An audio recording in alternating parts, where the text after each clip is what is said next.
Avant de plonger dans cette histoire incroyable, pensez à vous abonner à la chaîne et à activer la cloche. Ici, chaque récit a quelque chose à dire, et vous ne voudrez pas en manquer un seul. New York, fin d'après-midi. Le soleil couchant jetait des reflets dorés sur les gratte-ciel, mais à l'intérieur du restaurant, le Manhattan Diner, l'ambiance était loin d'être chaleureuse. Les nappes blanches immaculées, les couverts en argent et les lustres scintillants donnaient un air de luxe, mais un malaise invisible flottait dans l'air. Sarah Johnson, serveuse depuis 10 ans, circulait entre les tables avec une élégance discrète. Elle connaissait chaque client, chaque plat, chaque demande, mais rien ne semblait jamais suffire à Richard Batt, le directeur arrogant et exigeant.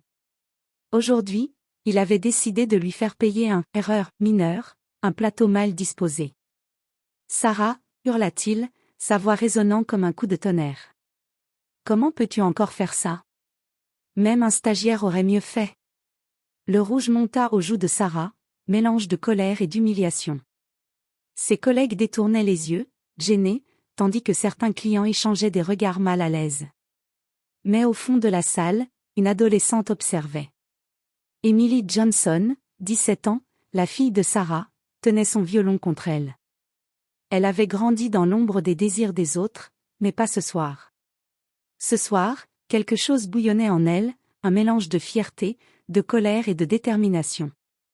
Elle revit chaque moment où sa mère avait été rabaissée, chaque remarque humiliante, chaque sourire condescendant de Richard Batt. Ses mains se crispèrent sur l'archet du violon, et dans ses yeux brillait une étincelle. Elle allait parler, mais sans mots. Sa musique allait tout dire. À cet instant, Emily fit le serment silencieux, si la vie voulait humilier sa famille, elle répondrait avec talent et courage, et personne dans cette salle ne pourrait ignorer la force d'une fille qui refusait de se taire. Le destin venait de tracer sa route. Ce qui allait suivre allait marquer à jamais Richard Batt, sa mère, et tous ceux qui avaient cru que le talent et la dignité pouvaient être écrasés. Le lendemain de l'humiliation de sa mère, Emily rentra chez elle le cœur lourd mais déterminée.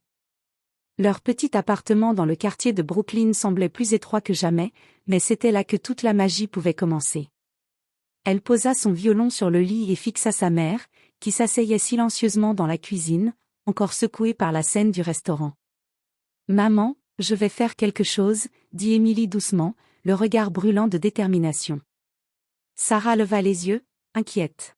« Emily, je ne veux pas que tu t'attires des ennuis. » Emily secoua la tête. « Ce n'est pas pour moi. C'est pour toi. Pour qu'on montre à Richard Batt que personne n'a le droit de nous humilier. » Elle avait entendu parler du gala caritatif annuel, un événement où Richard Batt devait prononcer un discours devant toute l'élite de New York. C'était l'occasion parfaite. Emily savait que si elle jouait devant tous ses invités, son talent serait impossible à ignorer et la honte de Richard éclaterait au grand jour. Pendant des heures, elle réfléchit à chaque détail. Comment entrer sans attirer l'attention dès le départ? La manière de choisir la musique qui raconterait leur histoire silencieuse. Chaque note devait transmettre l'émotion qu'elle avait ressentie en voyant sa mère humiliée. Le soir venu, Emily s'installa près de sa fenêtre, archet en main, et laissa la musique couler. Les notes, à la fois douces et puissantes, semblaient raconter toutes les injustices qu'elle avait vues. Chaque vibration du violon renforçait sa conviction, ce n'était pas seulement un plan de revanche, c'était une performance pour la justice et la dignité. Elle savait que le chemin serait difficile et que Richard Batt n'accepterait jamais d'être ridiculisé sans réagir. Mais Emily ne cherchait pas à se battre avec des mots ou des cris. Sa musique serait sa voix. Et une fois qu'elle commencerait à jouer devant le gala, tout changerait. Les jours qui suivirent furent intenses pour Emily. Chaque matin, après les cours, elle se réfugiait dans leur petit salon transformé en salle de répétition. Les murs étaient recouverts de photos de musiciens célèbres, et chaque note de violon qu'elle jouait semblait résonner avec ses émotions les plus profondes. Emily savait que sa performance devait être parfaite.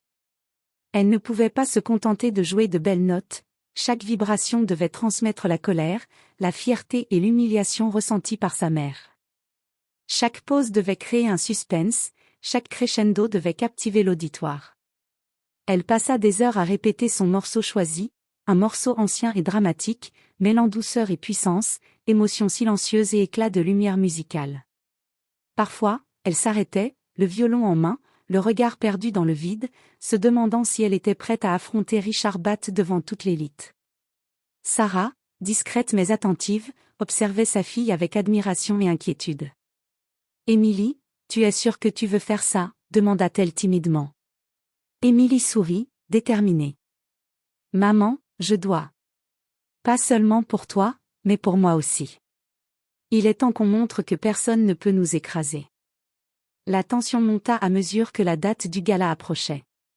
Émilie commença à imaginer chaque détail, l'éclairage, la réaction des invités, le moment exact où Richard ouvrirait la bouche et se rendrait compte que c'était lui la cible silencieuse. Elle sentait l'adrénaline parcourir son corps à chaque répétition, mais aussi un frisson d'excitation.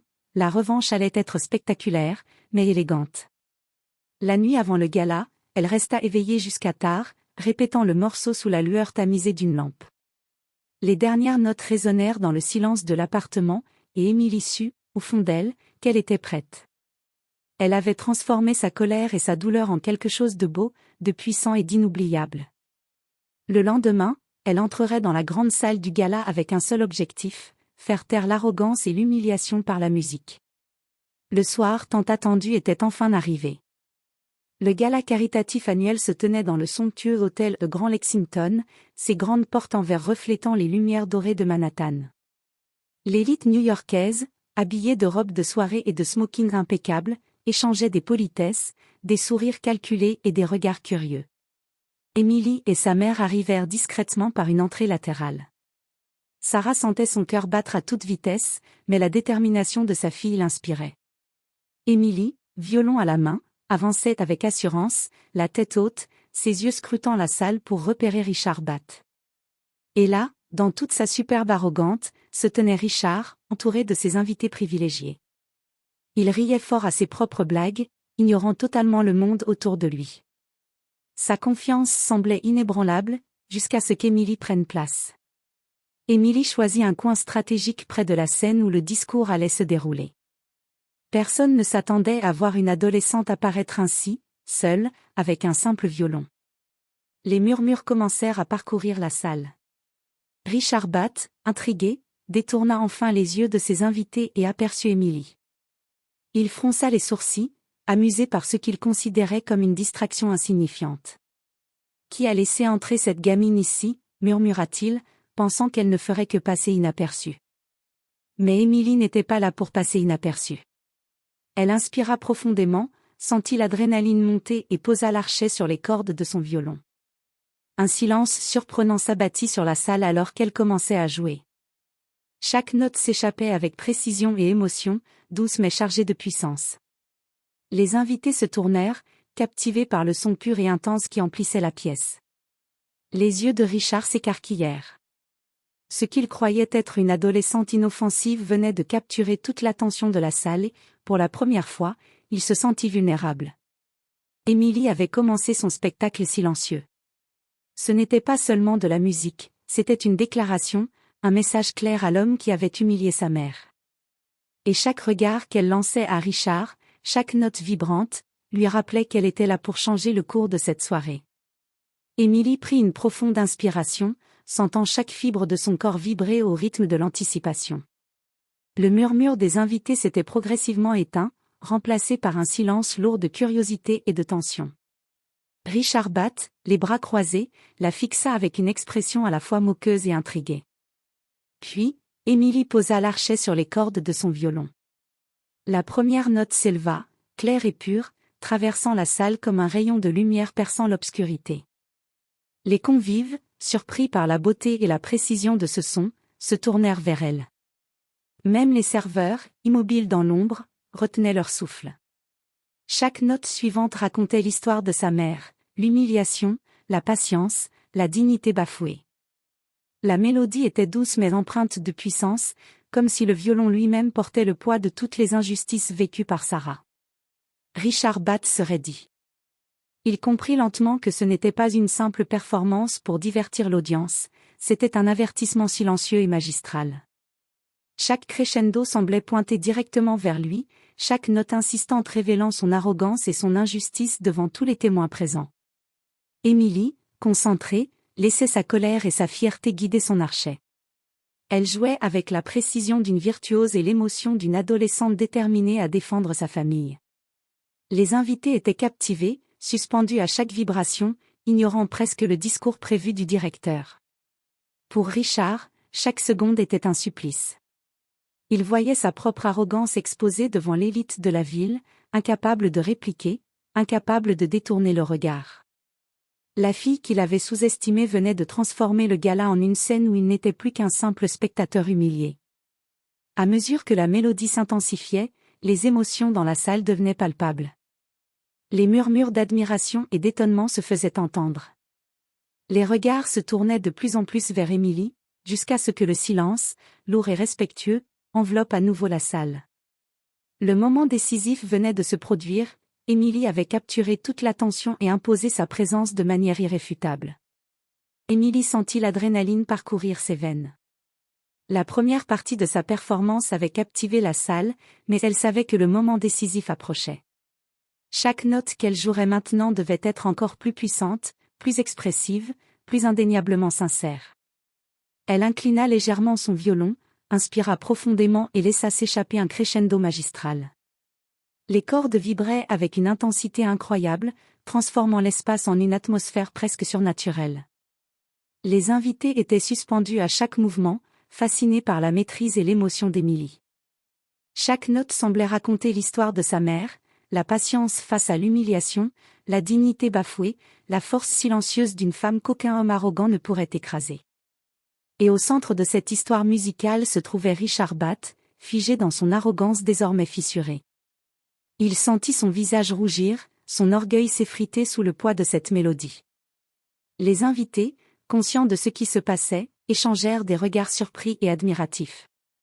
Ils réalisaient qu'une adolescente venait de transformer un simple dîner en une leçon de courage et de talent, et que l'homme le plus arrogant de la salle était en train de perdre toute autorité.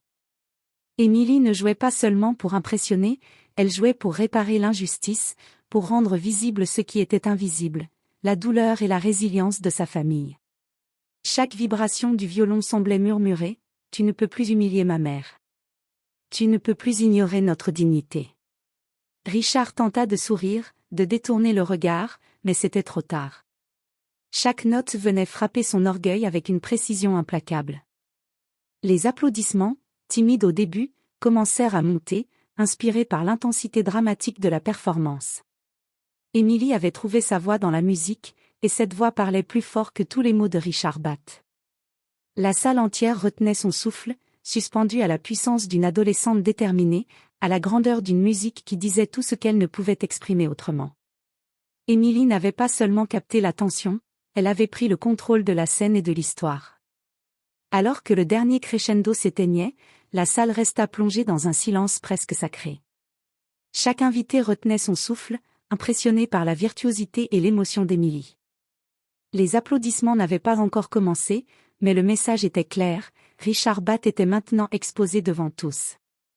Le directeur, rouge et raide, était incapable de répondre. Ses yeux passaient de l'archet d'Émilie à son violon, puis aux convives, comme cherchant un moyen de récupérer son autorité perdue. Mais il n'y avait rien à faire, chaque note avait ébranlé son arrogance, et toute la salle avait été témoin de sa chute silencieuse.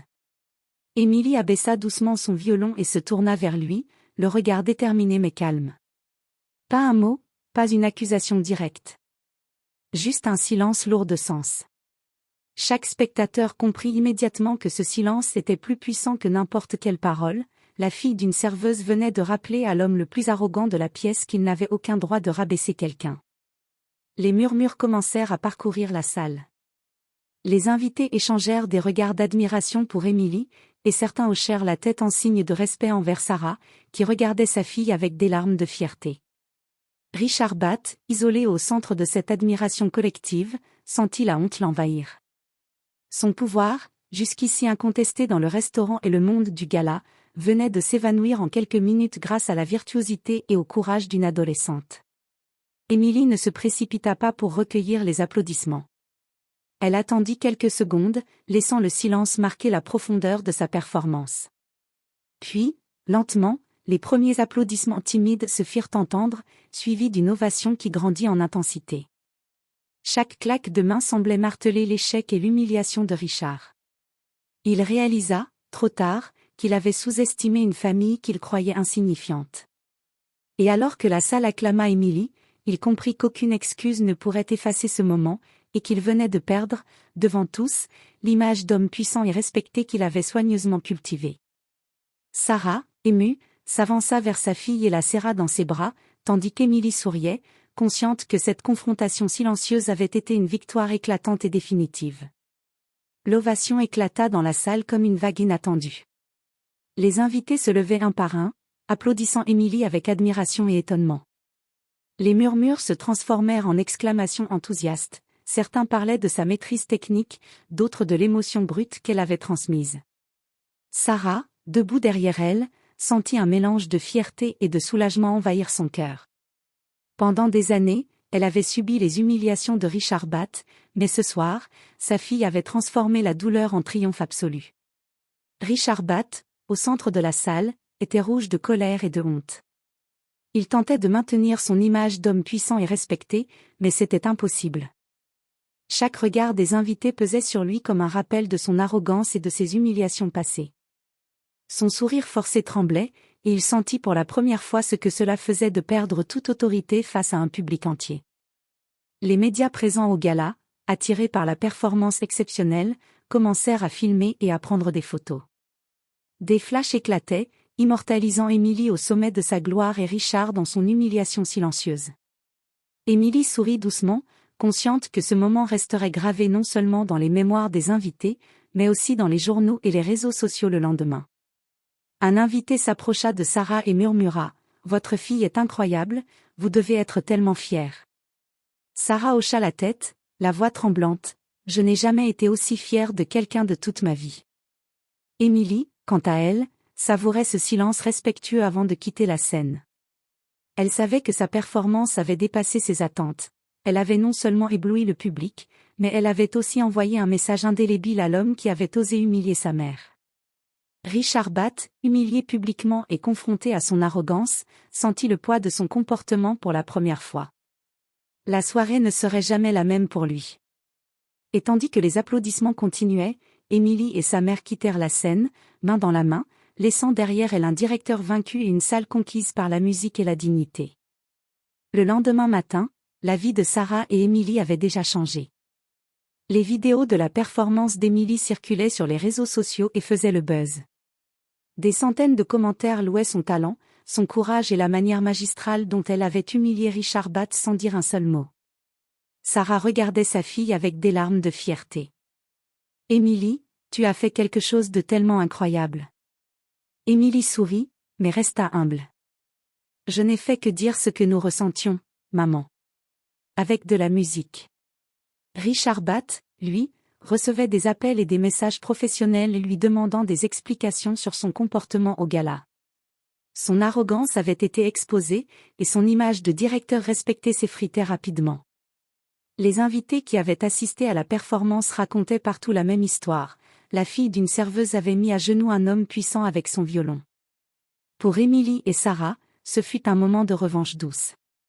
Elles n'avaient pas cherché à humilier pour le plaisir, elles avaient seulement rendu justice de manière élégante et magistrale. Et maintenant, le monde entier pouvait voir la puissance de la dignité et du talent face à l'arrogance et l'injustice. La nouvelle reconnaissance ouvrit également des portes. Emily reçut des propositions pour participer à des concerts prestigieux et pour entrer dans des écoles de musique renommées. Quant à Sarah, elle sentit une nouvelle confiance s'installer en elle, sachant que plus jamais personne ne pourrait la rabaisser impunément. Ce soir-là, dans leur appartement, mère et fille célébrèrent leur victoire silencieuse. Elle savait que ce n'était qu'un début, mais que désormais, leur voix ou leur musique serait entendue et respectée. La revanche n'était pas brutale ni violente, mais elle avait été parfaite et définitive. Dans les semaines qui suivirent, Emily et Sarah virent leur vie changer de manière spectaculaire. Les vidéos de la performance d'Emily continuaient de circuler sur les réseaux sociaux, atteignant des millions de vues. Des journalistes et des chaînes de télévision locales vinrent interviewer la jeune prodige et sa mère. Emily, toujours humble, racontait « Je n'ai fait que jouer ce que je ressentais. La musique peut parler plus fort que les mots. » Sarah ajouta « ma fille a montré que la dignité et le talent sont plus puissants que l'arrogance et l'injustice. Je n'ai jamais été aussi fière. » Richard Batt, quant à lui, se retrouvait isolé. Ses collègues et contacts professionnels murmuraient sur son arrogance et son échec au gala. Certaines entreprises annulaient même des partenariats avec lui, jugeant son comportement inacceptable. L'homme qui pensait contrôler tout le monde avait été confronté à la puissance d'une jeune fille déterminée et talentueuse. Pour Emily, les opportunités affluaient. Des invitations pour des concerts prestigieux, des auditions dans des écoles de musique renommées et même des offres pour des bourses internationales se succédaient. Elle comprit que sa vie venait de basculer, non seulement à cause de sa performance, mais aussi parce qu'elle avait osé défendre sa famille avec courage et élégance. Sarah, elle, se sentait enfin libérée du poids de l'humiliation subie pendant des années. Sa fille avait transformé leur douleur en victoire, et désormais, elles étaient toutes les deux respectées et admirées, non seulement par leurs proches, mais par une ville entière qui avait assisté à cette revanche silencieuse. La leçon était claire, la dignité et le talent peuvent renverser les plus puissants, et l'injustice, lorsqu'elle est confrontée avec intelligence et courage, finit toujours par être révélée. Quelques mois après le gala, Emily et Sarah avaient complètement changé de vie. Les invitations pour des concerts prestigieux affluaient pour Emily, et elle commença à se produire dans des salles réputées à New York et à l'international. Son talent, désormais reconnu, avait ouvert des portes qu'elle n'avait jamais imaginées. Sarah, elle, avait repris confiance en elle. Elle avait quitté le restaurant où Richard Batt exerçait encore son autorité et trouvé un emploi dans un établissement respectueux, où elle était valorisée et considérée pour son travail. Pour la première fois depuis des années, elle sentait que sa dignité était préservée et respectée. Quant à Richard Batt, il tenta de reprendre son rôle de directeur arrogant, mais le souvenir de sa chute publique le suivait partout. Ses collègues et clients ne pouvaient plus oublier la manière dont il avait été humilié par une adolescente et son violon. Son pouvoir était définitivement entamé, et sa réputation restait ternie par cet événement mémorable. Emily, en contemplant sa mère, comprit que la vraie victoire n'était pas seulement de faire tomber Richard, mais de montrer que le courage, le talent et la dignité peuvent transformer une injustice en triomphe.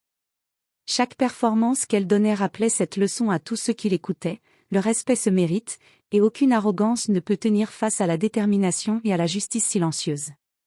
Mère et fille marchaient main dans la main dans Central Park, respirant la liberté et la fierté.